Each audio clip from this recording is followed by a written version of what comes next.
Liverpool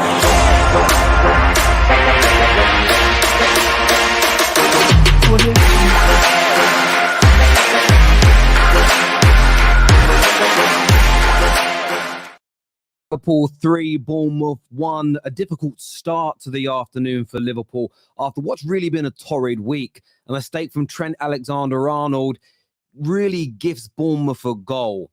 But that doesn't tell the story. This was a dominant, powerful, electric display overall from Liverpool Football Club. 3 goals. One of the outstanding performers comes from Luis Diaz, who scored such a majestic, classy, cultured goal with the flick up and the sort of semi-bicycle stroke overhead kick to get Liverpool back in the game. Salah, sort of from the spot, scores his goal. And then Jota with a poacher's finish after an excellent shot from what I thought was a brilliant home debut from Szoboszlai in the middle. He looks the real deal. And probably the only thing that's really going to mar the evening, the only thing that's really going to mar the evening is going to be the fact that the red card. I have to say the red card. And by the way, I'm going to come to your live comments saying that they didn't destroy them. Liverpool did destroy Bournemouth today. They didn't score 6 or 7 or 8 goals, but they could have done. They absolutely could. You look at the race. Listen, quite a few shots towards the end from Bournemouth. They were playing against 10 men. But Liverpool were so dominant today. They just got themselves off to a bad start with a mistake from Trent Alexander-Arnold. But overall, with what I watched, I'm sitting here as a Man United fan wanting Liverpool to lose. And all I can think is they're coming back. They're going to win. Even when they went down to 10 men, I had no belief at all in me, none, that Bournemouth were going to come back and surprise anybody. Liverpool looked really good today to me. In terms of the red card, let me say this now. Now, I hate Liverpool Football Club. I'm a Man United fan. It's a prerequisite. I'll tell you a little story. I was with my kids today. I was out last night. I'd go see my auntie. She's not very well. And I see Jackson, my son. He's got a mark on his neck. So what happened to your neck, son? He said, Freya did it. Freya's now hiding. I'm like, where's Freya? Where's Freya? I said to her mum, where's Freya? She said, she doesn't want to see you. I said, why? She's scared you're not going to love her anymore because she hurt Jackson. So I said, Freya, come here. She come and stood in front of me and she about to cry, lip was going. And I said, you know, there's only one thing you could ever do that would make me stop loving you, Freya. She went, what, Daddy? They're supporting Liverpool. That's how much I don't like them.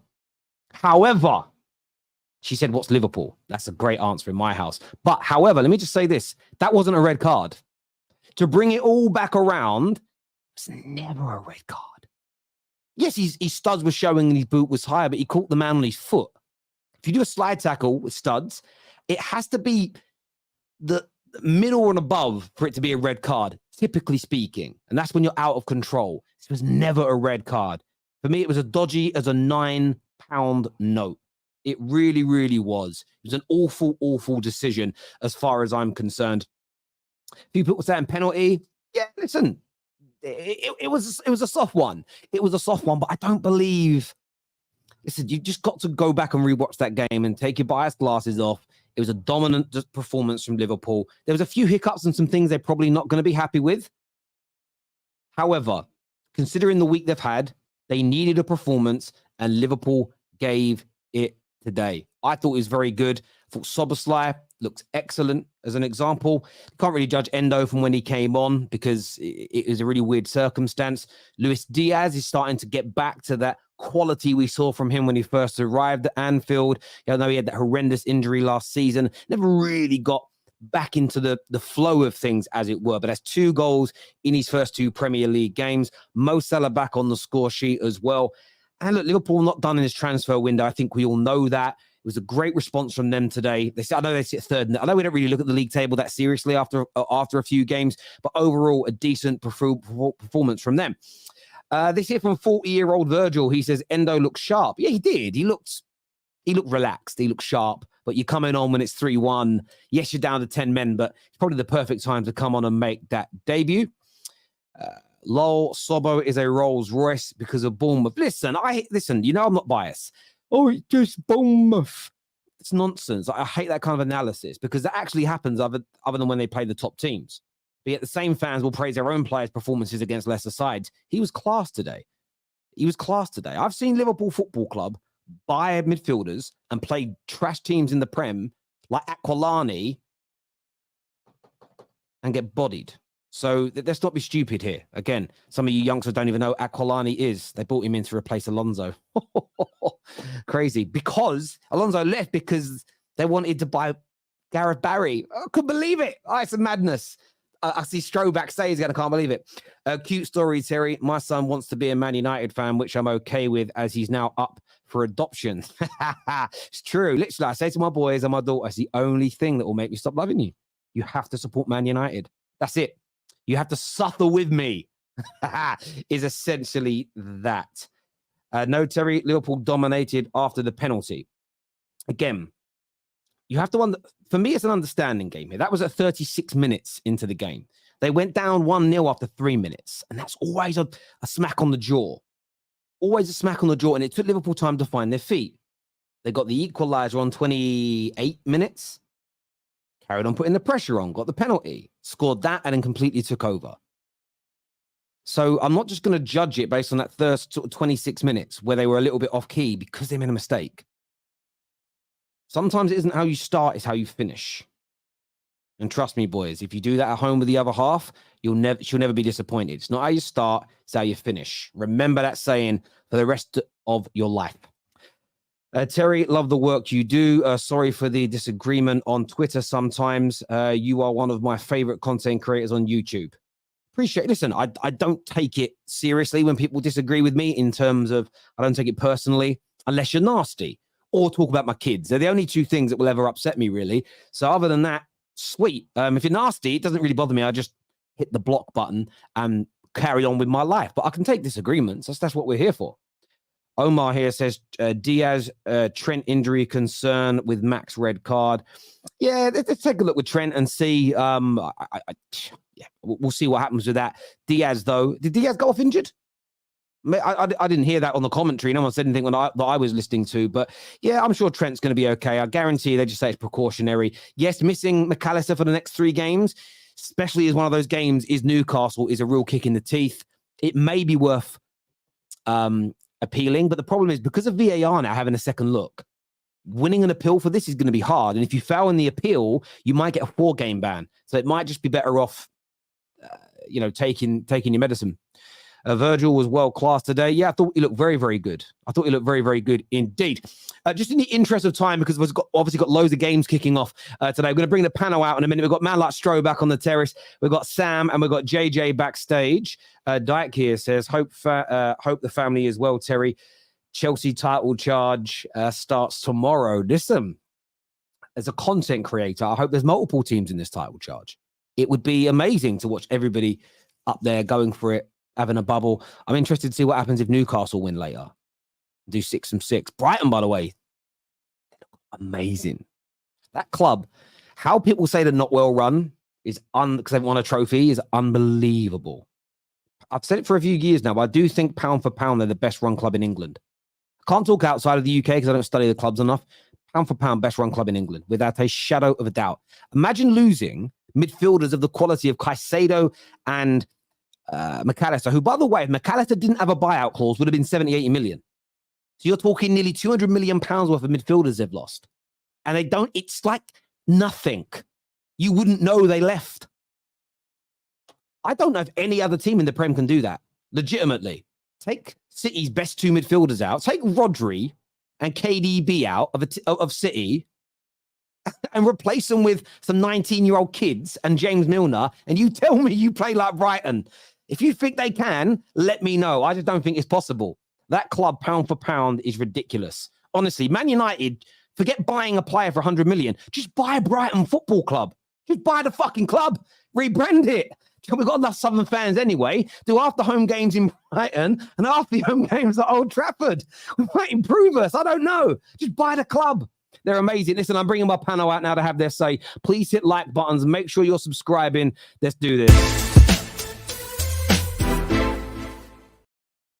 Welcome back, gents. Congratulations on the win today. JJ, it started a little rough. I'm sure you were a little nervous. Trent's going to get a lot of stick and everything else, but you bounced back impeccably well, pick up your first 3 points of the season, and and looks strong for large parts. Yeah, man. I mean, getting into obviously the game, I thought it would Liverpool come with a performance straight away, especially off the back of obviously the whole Chelsea game and knowing that it's the first game at Anfield. That first 10 minutes, it looked like we had just carried on from the Chelsea game. Honestly, one ball over the top causing issues.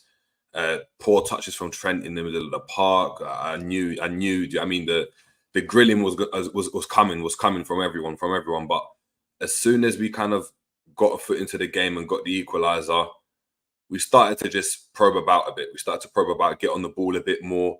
The game settled down a bit, and I think Bournemouth just couldn't keep up the intensity that they were trying to start with. I think they were hoping on going on getting 1 or 2 goals and then trying to, hold off for that result. After that, obviously, it was just a good performance from Liverpool. I mean, look, there were areas that I still think Liverpool need to look at and be like, look, this can't carry on in the next game. Like, we're coming up against Newcastle next. There's certain errors and certain mistakes in little areas of the pitch that we need to kind of address. But overall, good performance. And yeah, move on to the next game, man. Yeah, I agree. Stro, would you echo that message?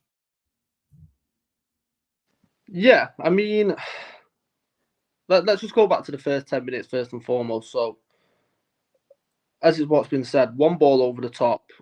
I don't know what Alisson's doing for the goal that gets disallowed. I've no idea why he's in the position that he's in. That then has a knock-on effect to the Trent situation in terms of the confidence is just shot all over the place for the first 5-10 minutes. Heavy touch from Trent. It's poor defending. Even then, though, Robertson's got enough opportunity to go through the ball and the man and get rid of it, and it's half-arsed. And then it ends up bouncing back to the Bournemouth player, and he slots it away nicely. But going forward, and after that, we started to get a foothold in the game. Szoboszlai was unbelievable today. What a home debut that was. The bit at the end where he's got 2 men on the sideline and he knocks it past both of them and he's just got power in his legs. He's going to be so fun to watch this season. Diaz starting to get back to the same player he was before he had the injury in terms of, let's just go back to the goal that he scored, right? Everyone knows him as a street footballer. That's a street football goal. A little dink up and the little finish is, he's going to cause so much damage this season if he stays fit. Hopefully the injury isn't too bad and we just took him off as a precaution. But look, there's definite areas which we need to improve on going into that Newcastle game. McAllister it's a disgrace. And you wonder why referees and officials don't get picked for big competitions in terms of UEFA and FIFA, because English, honestly, it's so bad, the level that we've got in terms of refereeing. How on earth that's gone to VAR and they've gone, that is a red card, keep the decision, is an absolute disgrace, by the way. Awful decision. So he's going to be missing for 3 games, right? Liverpool now have a choice in terms of, we have to go and get a Decore. We have to get a defensive midfielder for that Newcastle game. Yes, we've just got Endo, but he looks like a Milner replacement. It's a big game to throw him in. We need experience in there, and I'm concerned going into that Newcastle game now in terms of McAllister's missing. What kind of frailties are going to show from next season? But yeah, it's a good win. I thought we absolutely dominated especially in the second half. We were all over him, and we could have scored more if we wanted to. I agree, and Samuel, just on that, starting off with the red card. I mean, that is probably what could cost you more in the more short term with McAllister missing. Just we saw the penalty last week that Wolves should have had against Man United. We've seen another one now. We're less than 2 games in to the Premier League for all clubs, and we've already seen 2 decisions that could genuinely damage the seasons for clubs. Do you know what? The red card was ridiculous. I saw it again and I was like, you got a red card for a 50-50 challenge. That does not make sense. And even the tackle, it wasn't even that deep to a point where I just thought, it's going to be a yellow card. As soon as he came out red, I was like, for what? So we're going to see many of these kind of tackles in the league this season. So you're going to give a red to all of them. I genuinely don't get it. People are talking about the pen as well. I don't think the pen, it was soft. I'm going to admit it was soft, but I can see when referees will give it and referees won't give it. But Szoboszlai today was brilliant. Szoboszlai today was absolutely brilliant. I can't even lie to you. Also, Robertson. Robertson, I've criticised him. I've criticised him a lot about him going up, pressing needlessly, leaving Van Dijk and Konate behind. And stuff. But he actually stayed disciplined today. He did stay disciplined last week against Chelsea, but it was another good performance for him today. Also,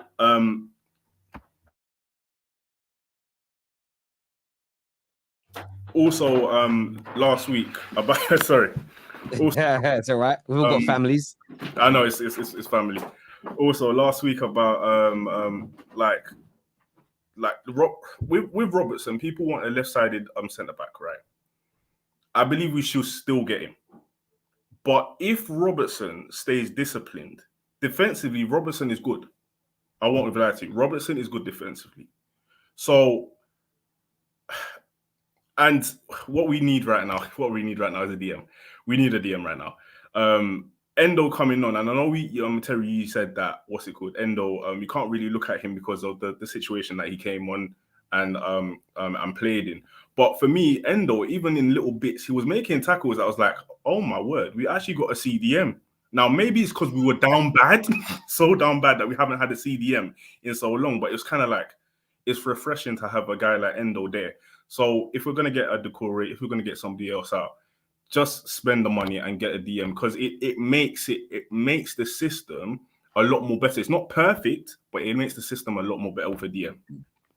Yeah, I thought the Robertson situation, I think the reason why Robertson looked better than he did against Chelsea is because he was able to go and get forward.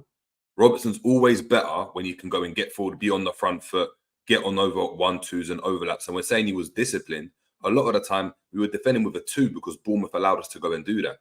I think the issue is when we go and the balls are going over the top and we're under the cosh a bit and we're being caught out or we're being countered, then he's out of position. And it means that the whole back line looks disjointed because you've got Robertson that's mad high, you've got Trent that's inverted, and we're defending essentially with a 2. And we've had no DM for the last couple of games. So I think Robertson will always look good in games where we've got a lot of control because Robertson will be able to get forward. And I think I think Klopp's telling him to get forward regardless. I think the whole idea of him being ill-disciplined, even though I think we should get a left-sided centre-back, I think it's Klopp telling him, look, you're better going forward than just sitting back. You're not great at getting on the ball and getting in half spaces and dictating from deep. We need you to be that outlet out wide when Diaz comes inside. So it's respectfully, I have to disagree with that one. I won't ever lie to you. I will have to disagree. And the only reason why is because from the past, I think it was a preseason game, Klopp came out and said,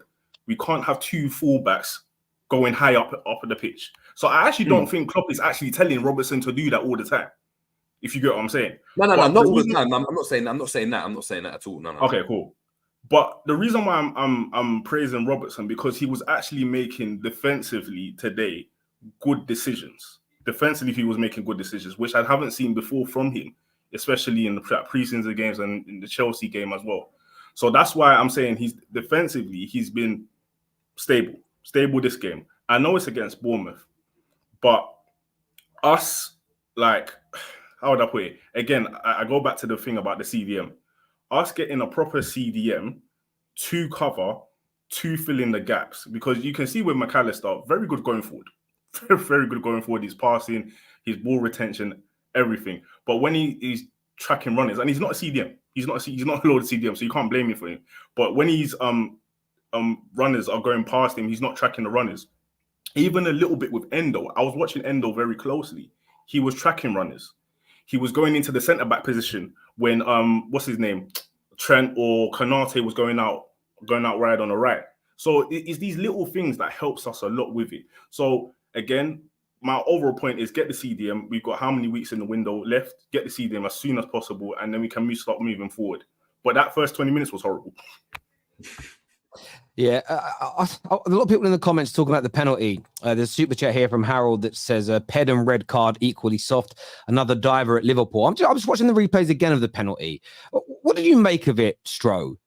In terms of there is a little bit of a swan dive. I get that the legs go up and the arms go up that most players do, but there is certainly contact, and his standing leg as he's changing direction is taken away. Soft or do you know? You think that's not soft? It is a penalty. Look, it's a weird one because if that's given against your team, you're fuming. It's one of them decisions where if it's given against you, you're not going to be happy and you're fuming because it is soft. But when you actually watch the replay, it's where he catches Szoboszlai is the reason why he goes down. 1,000%, and it's not for debate. He gets caught, right? And this is how you know that he got caught, because the Bournemouth man was saying it's outside the box, not in the box, because he knew for a fact that he caught him. So it's not up for debate in terms of it's 100% a foul, but it's soft. But it's refreshing because we've now got a man that's got the ability to make third man runs from midfield, which we've not had for so long. Because when you look at Henderson last season, Henderson was always caught in two minds in terms of should I go, should I stay? Because he knew that Fabinho's legs weren't there, and we never had the overlapping runs that we've had over previous years. When you watch the penalty decision or the penalty that happens, Trent's going forward, Salah's trying to make the run forward, and then Szoboszlai receives it. It's 100% a penalty. I mean, anyone trying to say it's not a penalty, like, have you watched football for many years? It's 1,000% a penalty. That is not up for debate. Yeah, listen, I agree. Look, I'm a Man United fan, and again, I'm Liverpool fans. I think I hate your club. I'll always be fair. It has to be a pen, and I'm going to be consistent. Last year, there was a few penalties that Man United didn't get. This one is almost identical to Sancho at Old Trafford against Newcastle, where he changes direction and he actually tries to jump over the player's leg, but the guy still catches him and he goes down, not given. We had one where Rashford went past the goalkeeper and everyone thought it was a dive until you slowed it down and you could clearly see the goalie's foot catches Rashford's foot as he goes past him. And unless again, it tells me that people don't touch grass. Or when they played football, they didn't have the ability to run past or beat anybody with skill, because when you're moving at speed, that little connection, that little touch can take you off your feet. We saw the penalty given last week. Who got a penalty for something similar? Why do I think it wasn't the Arsenal game? It was the Arsenal game. It was a game. There was a game last week where someone gave a penalty away, and I can't remember which match it was now. I watched so many games. Was it a Brighton game? It may have been. Somebody cut back and they got João Pedro. It was Pedro's penalty. Yeah, that's the one there. Yeah. And again, it's one of those where the speed they were both moving at and going past each other, it only takes a little bit of contact. I say this to you. Someone doesn't think it's a penalty. Next time you're walking down the street, one of your mates, just walk in, clip the back of his ankles with barely any touch and watch if he stacks it and falls on his face. I guarantee you he falls over because it doesn't take a lot. Imagine you're running. So yeah, it is a penalty for me. They should be given because he catches the guy late. I know there's a bit of a dive there, but the problem is this. If Szoboszlai stays on his feet, but then he's stumbling and loses the ball, you don't get the penalty. So until the referees give those fouls as fouls without a dive being needed, players are always going to add the dive in. So again, it's on the officials to start giving these decisions. But in the box, if you don't go down, they don't give it to you. It's crazy. Terry, really. Terry, this is the point. Is you just said it's down to the officials, but it's down to the officials to have consistency. We're 2 games in. And the officials, all we've heard specifically about the officials is they're adding more time on, they're clamping down on time wasting. Where's the clamping down on the nonsense decisions and the massive mistakes that they're making? We're 2 games in, and I can name 3 massive talking points, which you've said in terms of could be season changing. So many times that Szoboszlai decision last season wasn't given. You give the Sancho example, the Rashford example. We had many examples. Every team could literally come onto the stream and go, look, I can list the size of the 10 commandments of how many decisions very similar like this didn't get given. That's the problem with the Premier League at the minute. So many inconsistencies with referees.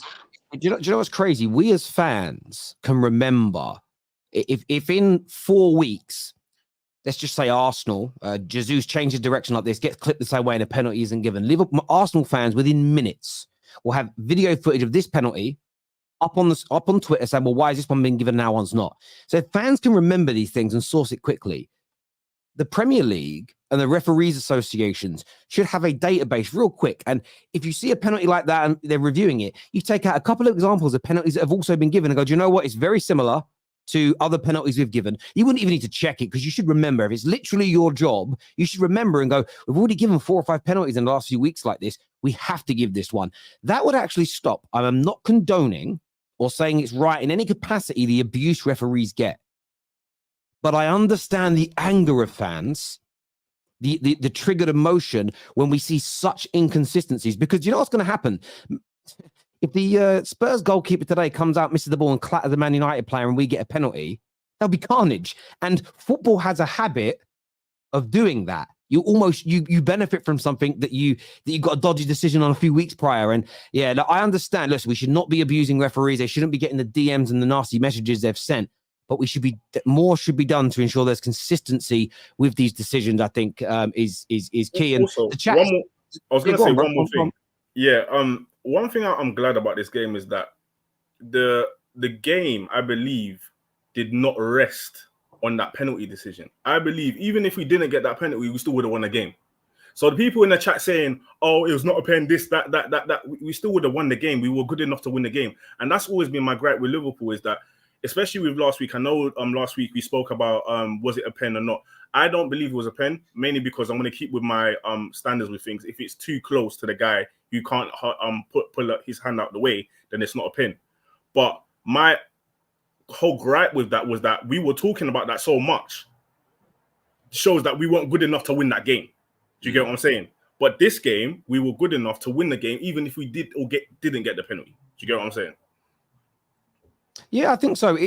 I totally get where you're coming from, mate. JJ, in terms of in this next, I know you got some games, but in the next couple of weeks now, you've watched Liverpool twice, Endo's in. Is this just about bolstering that midfield now, or maybe another centre back as well? Yeah. I mean, as many reinforcements as possible. I'd go and get a DM.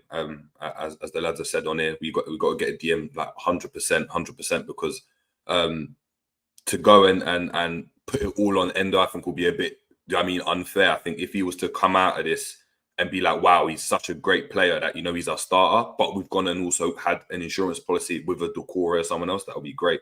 I'd want a centre-back as well. Are Liverpool going to go and do that? I'm not too sure. I'm not too sure. I think when you're signing someone like Endo that can also play at centre-back, I know Klopp, FSG, Linders, they start, the blinkers come on and they're like, actually, look, we've got solutions in the club.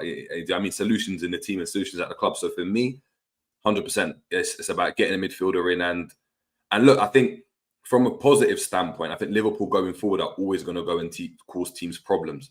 And I think we had a poor start today, but you saw it. As soon as the combination started coming together and as soon as we can get on the ball a lot, we're a problem. And it doesn't matter who we're coming up against. That could be Chelsea, it could be City, it could be Newcastle next week. I think we're always going to go and have a problem. Now, yes, on the transition, there's going to be issues. There are going to be issues. But if we can go and even have a player like Endo now playing that Newcastle game, and obviously just cover and be that defensive, that defensive body that we need in the midfield, then it could be something to go and progress from. And I think we'll see a better performances from Trent because they're able to kind of get forward a bit more without that defensive responsibility, because there's a body in there that's got legs. I hear you on that. Going to have a quick word with Rack as well. Josh here, though, says, do you think Alisson deserved the red for his tackle? Looked like an open goal to shoot at. No, no, you got a yellow and there was a player covering. There's a player covering, yeah. So some people, when I look at their opinions, I think, have you played football in your life? He wasn't the last man. He wasn't the last man at all. So, like, it's not a red. It's a yellow. Correct decision. Yeah, I hear you on that. Rack, but just before the show ends, obviously the United game's kicking off, and I'm feeling very nervous after our performance last week. Just seen that Wolves got battered. I forgot that Wolves got battered. I don't even understand what went on Monday. Monday night was an anomaly, I hope. But Rack, important first win of the season for Liverpool. A few dicey moments in the beginning, but you really did take over. Happy with what you saw? Yeah, overall, yeah, sure. We did enough to get the win, especially when we went down to 10 men and it was 2-1. You do kind of think, there's a decent chance that Bournemouth might be able to get back into it. But then obviously we got the goal straight after, and I think that kind of sealed it pretty much. I think they had one difficult moment after that. We deserved it. First few minutes were shocking. It was reminiscent of last season. We saw plenty of those kind of instances where we just gave away stupid balls in stupid locations and gave away 3 shots, 3 goals. Everyone was scoring against us, and so that didn't bode well. But slowly but surely, we worked our way back into it. We looked more composed, and Szoboszlai just looks silky, man. He knows when to pass it. He doesn't make it too complicated. Little through balls, but not defense splitting through ball, just a small through ball that will cut out an opponent you've got in front of you and onto a runner, and his movement. He was encouraging. I thought McAllister did all right, and that, in my opinion, that was never ever a red card. Like, again, like we say, when people played football, that's foot against foot. Okay, his foot was a little bit marginally higher, but you're talking about inches. It wasn't studs first. It wasn't aggressive. I think everybody in the ground, everybody watching, would have seen that wasn't a red card. But I guess the referee made a decision, and VAR just chose to uphold it. But overall, happy with the performance. Yeah, no, I get that. It's one of those hard ones. Even though you won 3-1, it is just Bournemouth. As good as it was, it's like, okay, well, it's a good start. We've got to move on from there. This here says, I don't care, pen or not. I want consistency. That's all. Yeah, I don't think anybody's going to disagree with you. The thing is, we all have times where we celebrate a bad decision that goes our way when it helps us in the short term. But in reality, when we drop our bias, we all want there to be consistency in these decisions, because at some point, the inconsistencies damage us, and I think these things do equal themselves out. There'll probably be a card that an opponent gets this year that isn't one, and you'll win that game and you probably won't care. But no, I think I agree with the super chat. I think everybody wants to see that kind of consistency. Get Zane on, he will cook. I've sent him the link. I don't know where man is. He might be. Listen, it's still summer. Do you know what I mean? He's probably being dragged around shops. Yeah, he's waiting to make his predictions, Tel. He's waiting to see how good we are, and then he's going to make his predictions. Yeah. Can I say one more thing? I know the United's game, I'm going to watch this after, but let's quickly. I'm nitpicking here with the front three. But personally, I'm not liking Jota in that centre-forward position. Our best front three for me personally is Diaz, Gakpo, and Salah. Salah. Only because Gakpo's link-up play is way better than Jota. You saw with Jota, when people were passing the ball to him, his first touch was horrible. And so the way sometimes he passes, it's just like, oh my word. And personally for me, last season, when we started clicking a little bit, I know it was against teams that we should be beating, but Gakpo was one of the main guys in that front three that was helping us click. So I don't know what you other guys think. Yeah, I mean, that was, for me, until Jota scored that goal, it was a 0 out of 10 performance, man. I think you should have come off at 60th minute. I was like, yeah, this guy has been terrible. But look, he scored the goal, so it's difficult to go and say that. But 100%, I think I was surprised to see Jota in the starting lineup, just to say the least. I thought it would have been either Nunes or Gakpo starting up front after Chelsea game. After the Chelsea game. Got that GA though. No, anyway. I'm going to shoot and watch this United game. Come and join us full time of Tottenham versus Man United. I'm sure rivals are going to want to get involved because they rivals losing or dropping points today. So we'll see you back there. The link's already up, so go and like it, bookmark it, and we'll see you all soon. Gentlemen, pleasure to talk to all of you as ever. Until next time, take care, goodbye, God bless, and we'll see you all